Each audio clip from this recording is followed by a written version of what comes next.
ม่นบ่น้องลาคิดดีแล้วติคนไข้สิไปอยู่ไปกินจังใดมั่นใจหักไม่แล้วบ่น้องเพิ่งเจอกับเขาบ่โดนปานใดสรุปหัวใจเลวเกินไปบ่ยานเจ้าไปเจ็บเสียดายหักที่ร่วมก่ออายเลยอยากสิขอให้น้อ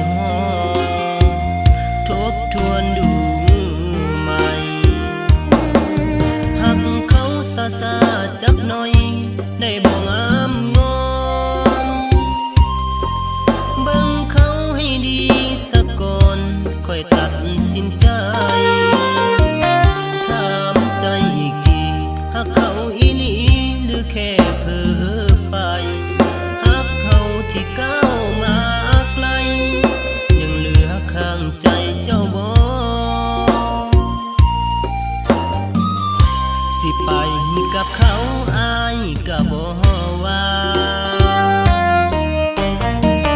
ถึงแม้น้ำตาอายไหลมาคลอขอแค่ได้ใจว่าเขา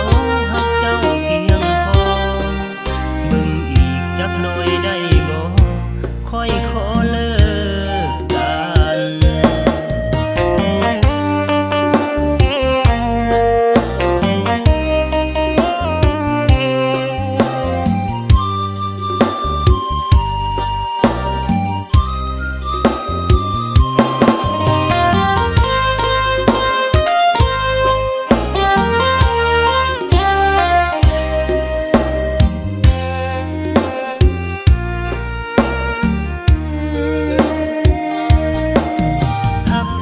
ซาซาจักหน่อย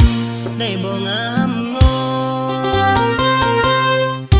เบิ่งเขาให้ดีสักก่อนค่อยตัดสินใจถามใจอีกทีหักเขาอีหลีหรือแค่เพ้อใจหักเขาที่ก้าวมาไกลยังเหลือข้างใจเจ้าบ่สิไปกับเขาอายก็บ่ว่า